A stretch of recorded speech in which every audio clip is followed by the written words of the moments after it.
Hello everyone, hi, thank you for joining me. My name's Rebecca. Come in. Let's have a chat. Now, I need to talk to you today about some products that have not worked out for me at all. I was really disappointed with some of these products. Some more than others, I will say. I mean, money was spent and money was wasted, as it turns out. But lessons have been learned.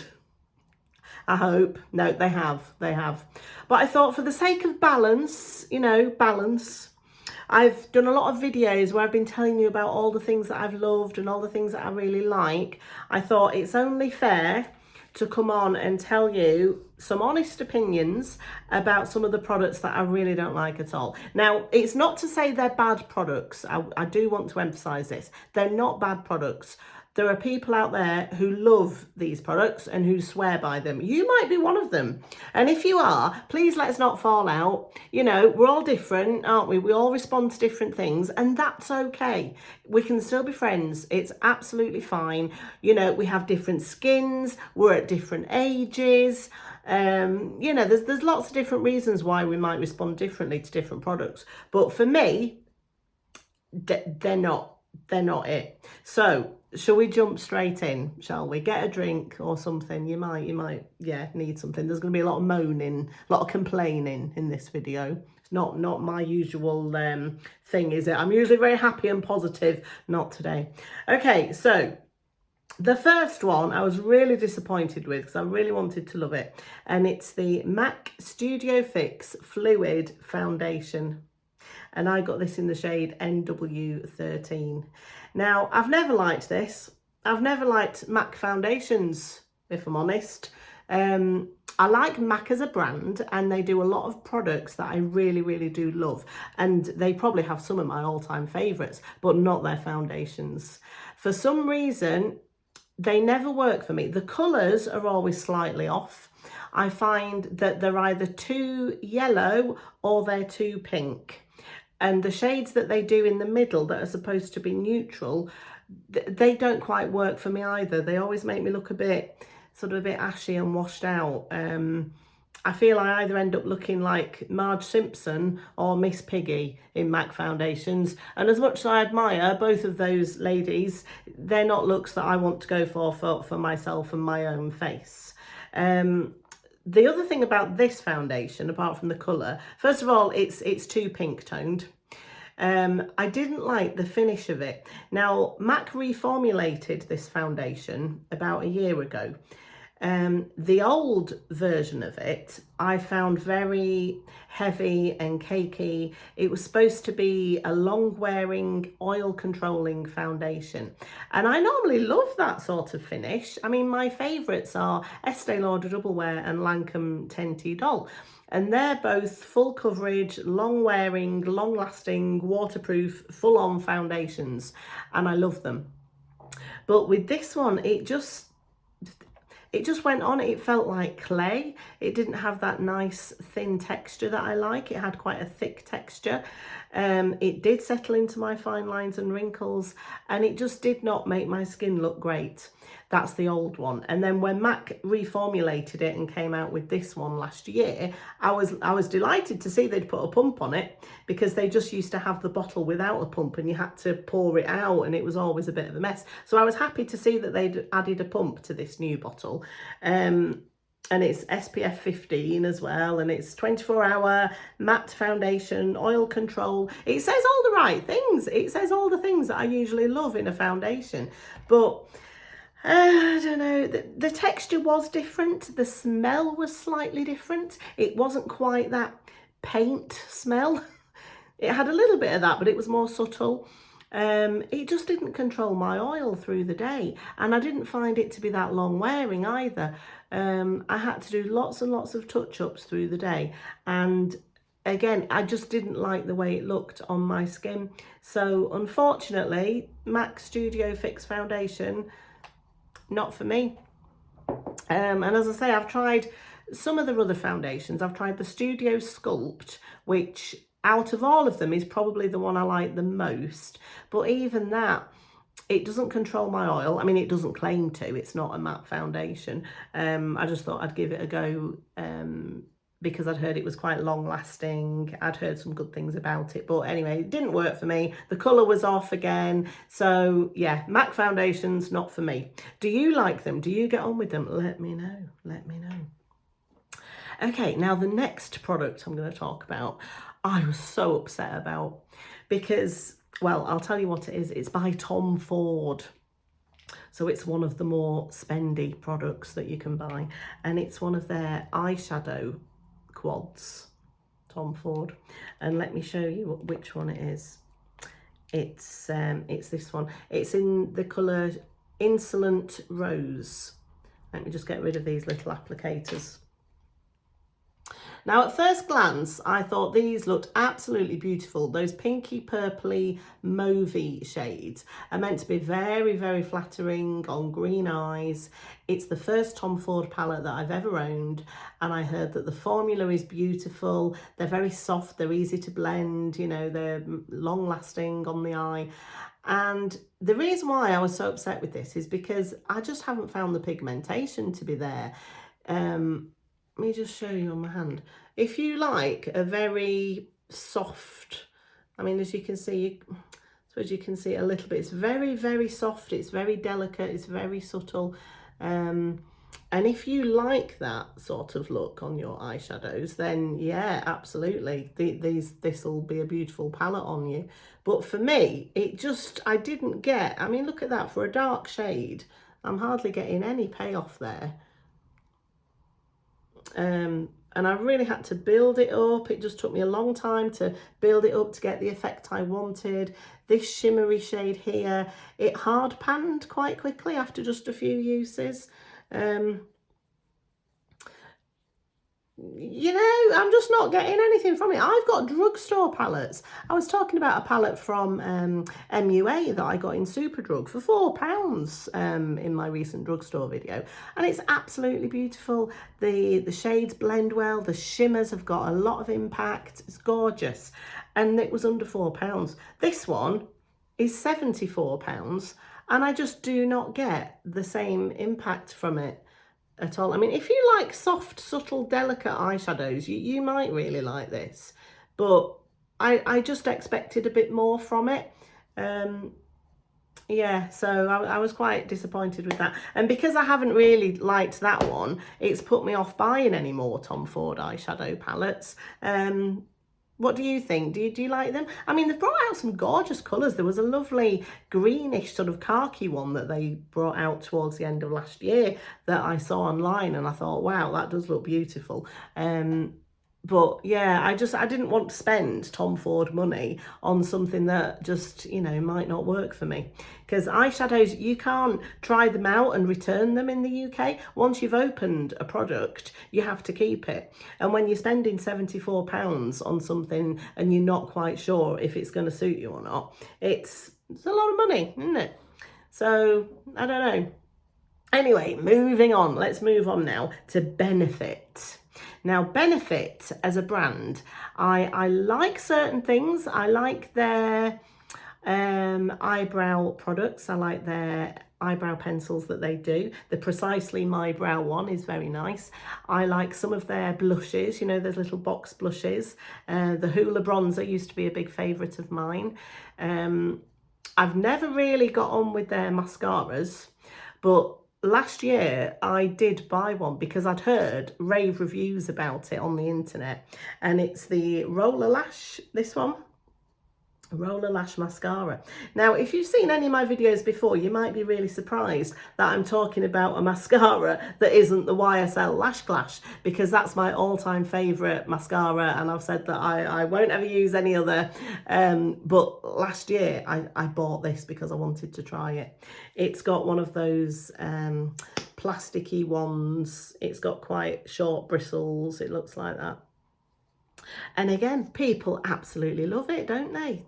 They really do. They say it fans out their lashes. It gives a lovely sort of natural, glamorous effect. It doesn't smudge, it doesn't flake, all those things. Well, I disagree. On me, it was all over my face. after about 3-4 hours. Honestly, it had gone everywhere. And I know I should not have bought this because I need a waterproof mascara or else they do smudge on me. And this one did. And I had heard that it's not waterproof, but it's water resistant and it's meant to be smudge proof. Well, it wasn't on me. And I have combination skin. It can be a bit oily through the T-zone. Maybe that's why. Maybe my skin is just too oily for this mascara. I don't know. Have you tried it? Did you get on with it? What did you think? I want to know. Okay, so let's stick with eye products then. This next one, I think some of you are going to be a bit upset with me because it's really, really popular and I know loads of people love it. Oh dear, bit nervous about telling you about this one actually, but we're here now, so I'm going to. Okay, it's one of Charlotte Tilbury's eyeshadow quads, and I know these are really, really popular. And I do have some that I like, but not this one. And this one I think is her most popular one as well. Can you guess? It's in the shade Pillow Talk. I know so many of you absolutely love this. And when I saw it online and I saw swatches of it and I saw photos of it, I thought this was going to be right up my street as well. But then when I bought it and I got it home and I put it on my eyes, these shades all just blend in to an orange mess on my eyes. I'll show you some swatches now. I mean, they look like lovely peachy pink. Oh, I've got the Tom Ford on there. Let me do it on this one. They look like lovely peachy pink shades, don't they? But, and I suppose they are on some people. Yeah, see, to me now on camera, that does look like a nice sort of mauvey pink. But on my eyes, it wasn't. It just pulled really, really orangey. And I found that one quite patchy and hard to blend as well. And these pop shades from Charlotte Tilbury, I'm not a big fan. You do get fallout from them and they can hard pan. See, I'm not really getting any impact from that. It's hard panned already. Let's put that down there. Yeah, they just blended into just this orange mess on my eyes. And I had glitter all over my face. And I just didn't like it. And it's such a shame because how much are these? These are £46 for these palettes. And I think Charlotte Tilbury is a brand. I mean, a lot of the products I think are quite overrated. And I know that's controversial. I know a lot of you are probably going to fall out with me now. But it's just my opinion. But I didn't get on with this Pillow Talk palette at all. It was just far too warm toned for me. So, as I said earlier, lessons were learnt. Won't be buying that again.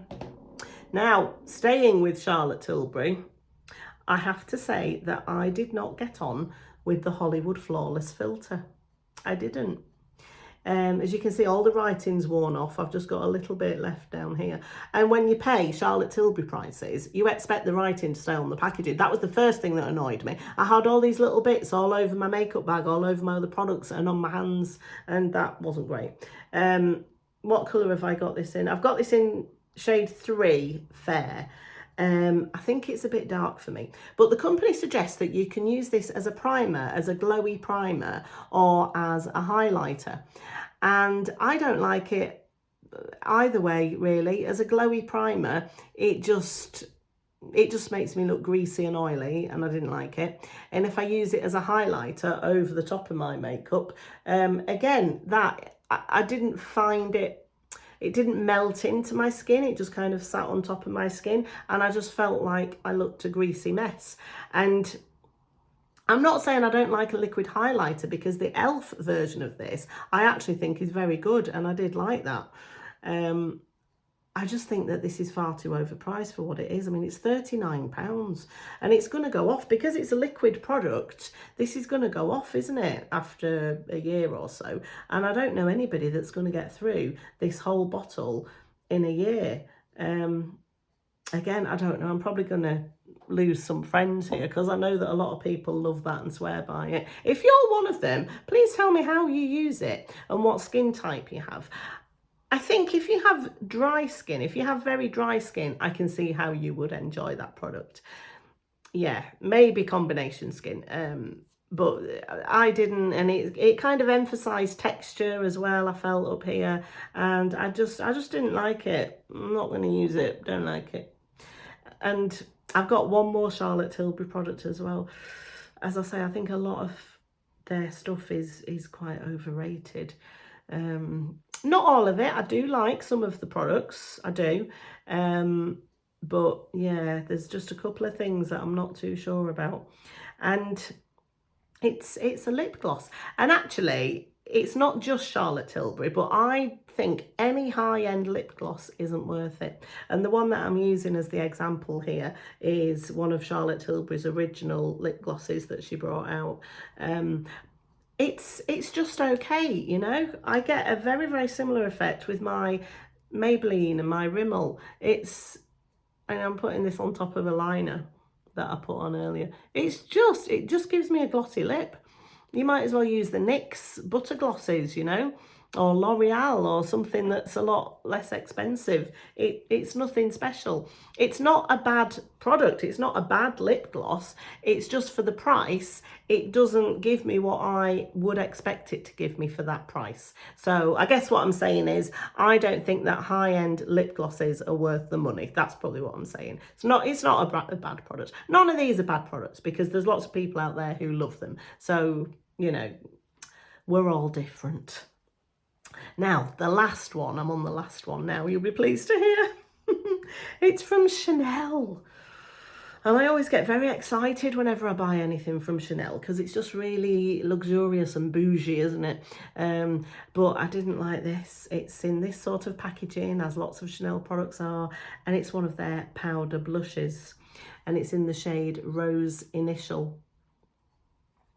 Yeah, number 72 Rose Initial, and it's a beautiful colour. It's that peachy pink colour that I absolutely love, but the problem with this, I found, I'm not getting anything from it. It's just hard panned. After about the second use, it completely hard panned and I'm not getting anything from it. Now, I did mention this. I did a video with some Chanel products a few weeks ago, and one of my subscribers said, have you tried the sticky tape trick? You know, you get your sticky tape and you put it on, you pull it off, and that removes that top layer that's gone hard. And I tried it, and the same thing happened again after just a couple of uses. Now, I don't know if I've got a dud here or if that's something that happens with these blushes, I don't know. But yeah, it's Chanel, and it was really disappointing because how much are these? £45 these blushes are. It's £45. I mean, you know, it's just, yeah. Anyway, I learned my lesson. I do really like their cream blushes though, their cream to powder new blushes. They're really, really nice. So there you have it anyway. They're the products that I've used recently that I just haven't got on with at all. So there you are. Over to you now to argue with me and tell me that these are some of your favourites. I know some of you will, but it's fine. It's okay. We can still be friends. It's all good. So there you go. Hopefully next time I'll have a more positive video for you. In fact, I know I will. I hope you're having a great day so far, and I'll talk to you soon. Okay, bye.